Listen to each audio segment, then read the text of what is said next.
Gospel of our Lord Jesus Christ according to Mark. Glory to you, Lord Christ. As Jesus came out of the temple, one of his disciples said to him, "Look, teacher, what large stones and what large buildings." Then Jesus asked him, "Do you see these great buildings? Not one stone will be left here upon another, all will be thrown down." When he was sitting on the Mount of Olives opposite the temple, Peter, James, John, and Andrew asked him privately, "Tell us, when will this be?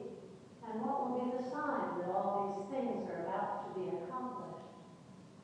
Then Jesus began to say to them, "Beware that no one leads you astray. Many will come in my name and say, 'I am he,' and they will lead many astray. When you hear of wars and rumors of wars, do not be alarmed. This must take place, but the end is still to come. For nation will rise against nation, and kingdom against kingdom. There will be earthquakes in various places, there will be famines. This is but the beginning of the birth pangs." The Gospel of the Lord. Praise to you, Lord Christ.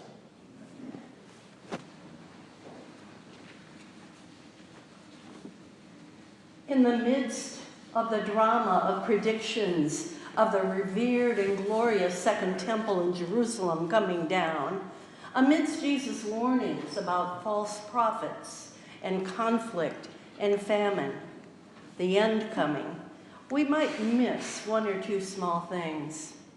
One of those is the presence of Andrew with the three disciples who often seem to be an executive committee among Jesus' companions, accompanying him on certain significant occasions when the others are left behind.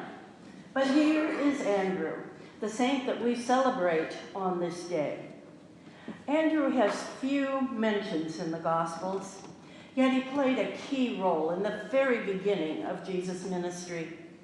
He is the one who just one day after Jesus' baptism at the Jordan River heard John the Baptist's testimony to his witness of that Holy Spirit descending upon Jesus.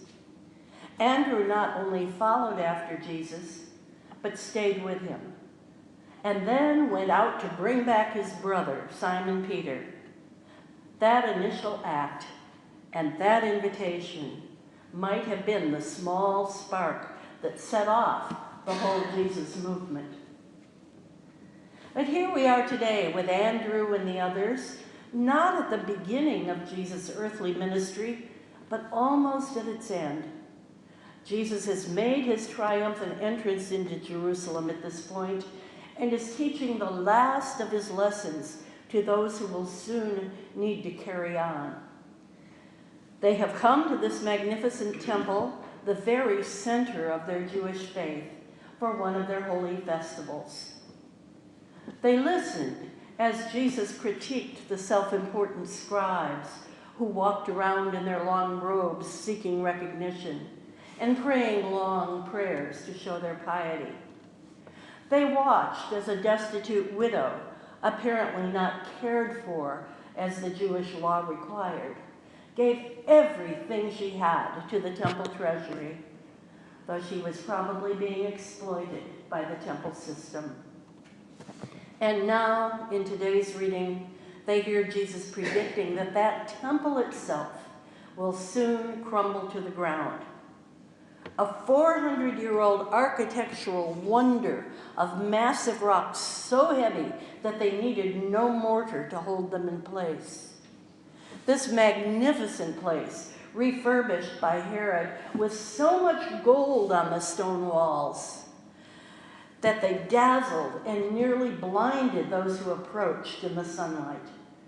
And it is that magnificent place that will fall. And with these rocks, the entire institution of the faith as they knew it would change. no longer centered in one single place of pilgrimage and sacrifice. The tradition will need to remake itself into the rabbinic Judaism that is more like we know today. And of course, alongside will grow the Jesus movement, the Christian faith that we have inherited.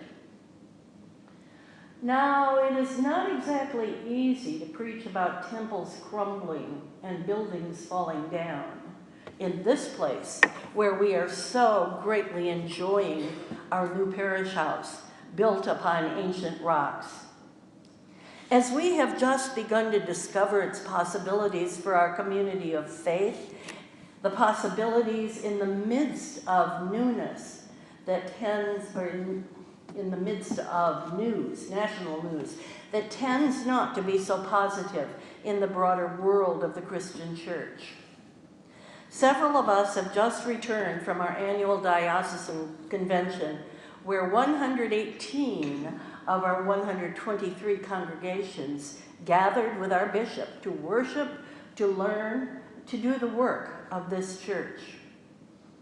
As has been true of every year in recent memory, we have heard statistics that we don't want to hear.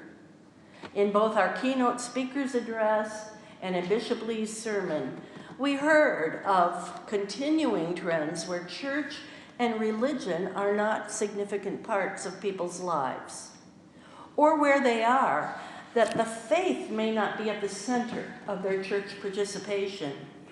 Some seem to come to church for reasons other than faith in God. Bishop Lee quoted our presiding bishop, who said, "Apart from Jesus, we're just a nice association of mostly nice people."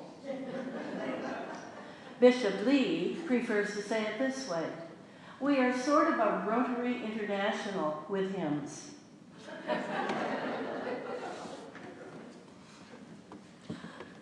Of course, and I must say, fortunately, at convention, we are not any longer dwelling on the declining numbers.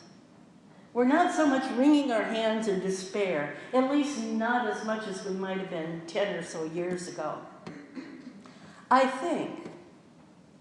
hope, we are finally coming to the realization that we are feeling birth pangs of some kind of new creation of church.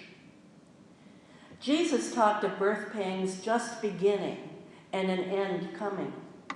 While some traditions focus on the apocalyptic aspects of his words, the end times and the judgment, perhaps he was predicting something new. Birth pangs, labor pains that, though they lead to a kind of an end, also signal a new beginning, new life, a joy so intense as to blot out the pain and the discomfort. For the pain and discomfort are real, but the reward is great. Some things we have come to rely on must end in order that we speak to today's people, to today's world. As our keynote speaker, Ray Suarez, noted journalist, lifelong Episcopalian, and writer, reminded us, the churches of the 1950s were largely filled because of social norms and extended family expectations. Though those days are gone forever, there is much promise in those, even if smaller numbers, who are coming now for very different reasons, because they want to be here, not because they want Grandma to be happy. Suarez challenged us to find ways to speak to those who are seeking ways to survive and thrive in our complex and difficult world today, and says that it's clear. We must be clear about who we are, and we must be unafraid to share that. For Bishop Lee, it is about recovering or discovering our nerve. We fear sharing our faith with others, talking about Jesus, telling stories about something that is bigger than ourselves, that might sustain us in our complicated and sometimes painful existence. This is not a trivial matter. It's a matter of life and death. And I'm not talking about survival of the church just for the sake of the institution or just for being part of a group of nice and compatible people. I'm talking about saving the church's soul and our souls, believing that we have something that is worth sharing with others, for there is a real and compelling need for God in this day, for spiritual health in the church, but also in saving the world, in participating step by step toward the realm of God, not just in the next life, but right here, right now. Some are repurposing, some even closing. Just think about this. Grace Episcopal Church in Galena, Illinois, has taken a bold step, building a step that has hope writ large. So we must not make the mistake of hunkering down in our beautiful and comfortable place, congratulating ourselves for what we have done. Well, we can do that for a little bit. We can do that, but not only that. Going forward, we must constantly remind ourselves that it is just the beginning of something new. Hear now the closing words of Bishop Lee's sermon yesterday. He said, "So I've got a charge for us, church.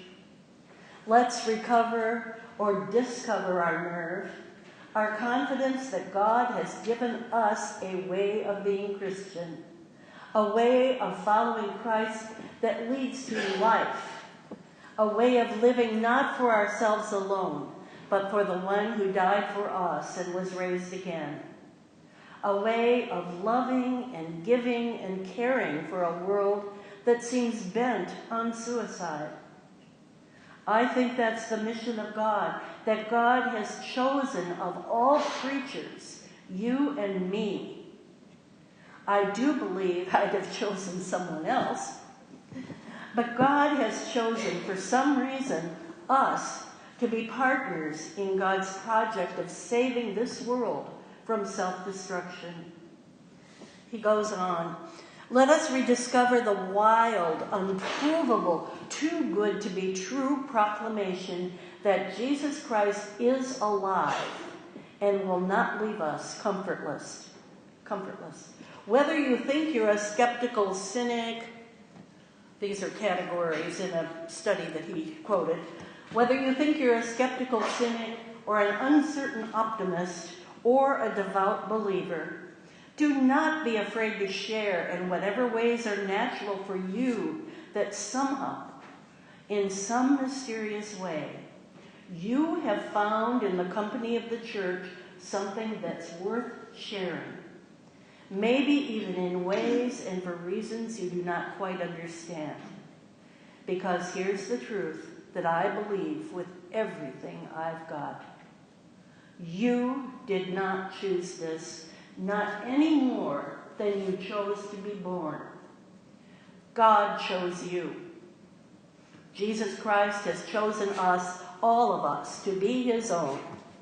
The risen Jesus, dear friends, is not absent, either from the church or from the world. And that is the best news there could ever be." Amen.